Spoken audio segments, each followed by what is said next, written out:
Well, good morning, everybody. Jeff Slakey here on the Daybreak Show. Morning, Spencer. Hey, good morning. We got a great guest in studio as August is Read a Romance Novel Month. And so what better guest than to get Donna in from the Shelton Timberland Regional Library. Good morning. Good morning. Thanks for being here to talk about this interesting subject. And Sure. it's always good, to get people reading in all sorts of different genres. And romance novels are certainly a niche that people enjoy. And there's a lot of different types of romance novels. I think a lot of folks, as we were just kind of talking, think Fabio on the cover of these things. Yeah, how did he end up on the cover, though? He's not in the books.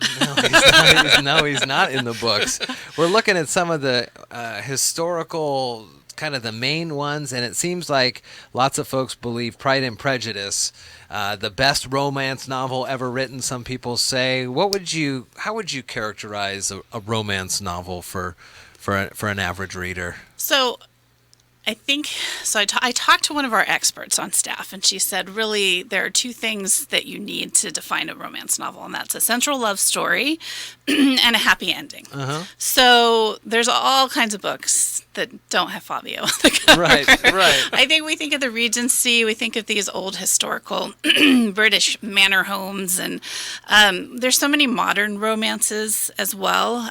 Some of the interesting subgenres these days are paranormal romance. So, I mean, if you think of Twilight, right? Oh, yeah. I was wondering about that falling in one, love with yeah. a vampire or a werewolf or something Sure. like that. So, and then the ones that are always interesting to me, because we have so many, are the Amish romances. Really? I never Yeah, heard of that, huh? and I think that's because there are lots of different kinds of romance readers, but there are some that prefer things very sweet and innocent, and you're definitely getting that with the Amish.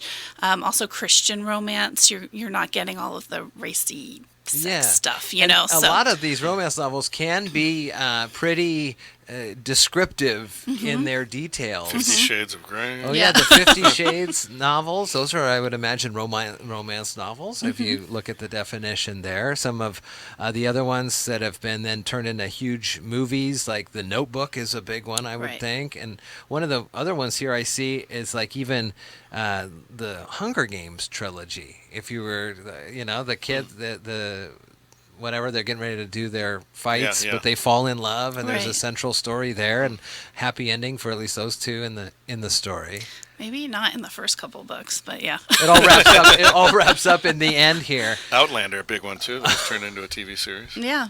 So if you think about it, I mean, and when you first asked me to do this, I'm like, I don't read these books. I don't know. And then, when she gave me the definition, so Robin Bradford that works at our service center, she actually orders all of the fiction books for the entire district. So if you're a romance reader, you're in luck because you have an expert on staff. And she's ordering the books and ebooks for our district.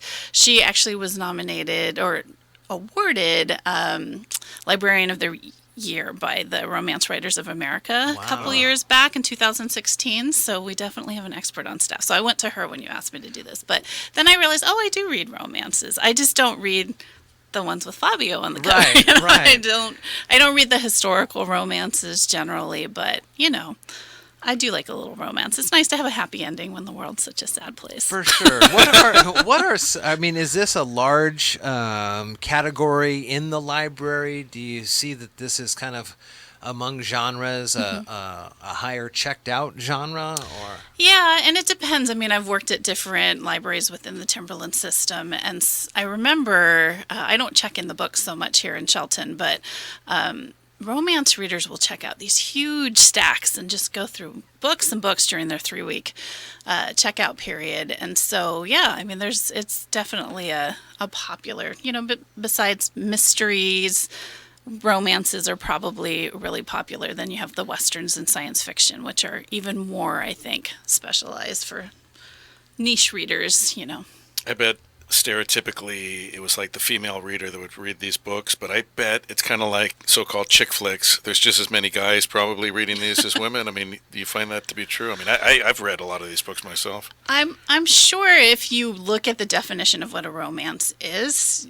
then yes, there are probably a lot of men reading them. The other thing is that ebooks have gotten really big Yeah. for romance novels, and so we don't really we have no way of knowing who reads what, and we try and give people their privacy and what they check out from the library. So I haven't really noticed that there are a lot of men, but you have even more privacy if it's romance novels are one of those things that some people are embarrassed to read because people are pretty judgmental. Sure. And so with ebooks, nobody has to see the cover of the book you're reading. They're just on your device.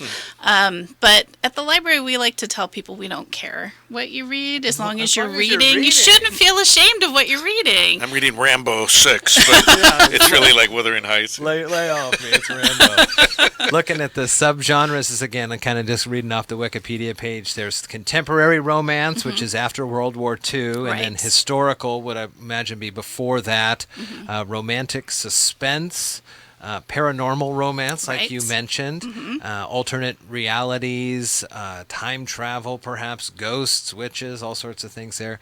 Science fiction romance, and people are kind of throwing steampunk into there. One of the things here says think about the way the Wild Wild West, that old TV show or the movie with Will Smith, kind of that steampunk genre.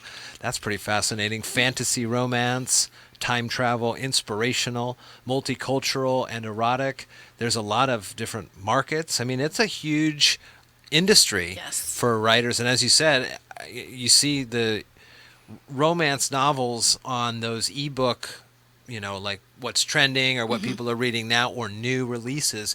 There's always a ton of romance novels. Do you think it's a faster pace for people to read these types of books because it's a little... the way that they're having conversations with each other, it's kind of almost like watching a sitcom, or not a sitcom obviously, but a romance TV show, and that's how this goes through? Well, anything that's plot driven, people read through pretty quickly. So mysteries and romance tend to have more of the plot driven. That's sometimes why I don't think I like certain books, because I'm more of a character driven person. I really like to get to know the characters I'm reading about, which you get to a degree in romance novels, but the ones that you move through quickly, it's usually plot. Pretty surface And based. I was going to say too, when you were talking about ebooks, a lot of romances are now going straight to ebooks, so we get a lot of frustrated readers who aren't ebook readers because they want to read something by their favorite author and they're not being published in print book anymore. So it's a really popular format, and ebook authors are like these little small businesses. They employ people. They write so many. I mean, not only do people read them quickly, but they write them quickly. And there's a lot of these authors who are living at home, working at home because they're an author, and they have people doing errands or doing things to help them get their books published quickly. So it's if you've got a story in you, romance is maybe that could be the way to go. And I always like useless trivia. Fabio appears on no less than 466 romance novel covers. Wow. It says including a few of his own, so I guess maybe he wrote a few He's books. become an author in his own right. Well, you were saying that there may be some folks kind of upset that you can't get their favorite because you maybe not have a Kindle or something. Right. But as I am come to know through the library, you have your smartphone. Right. You use your Overdrive app or your Libby app, and you're able to download those onto your phone. And a lot of people these days have a smartphone with a display where you can read it. It basically becomes an e-reader where you can check those out. Right. Yeah. I mean, if you're used to downloading apps on your phone, the library has apps for ebooks and then also audiobooks. That's the way I listen to a lot of books because I work full time, but I have a longer commute, so I listen to audiobooks quite often on my way. Very good. Well, it's Romance Novel Month, so read one, and you may have already read one and you didn't really quite realize it. Donna, thanks for coming in and talking about this. You're welcome. Thank you.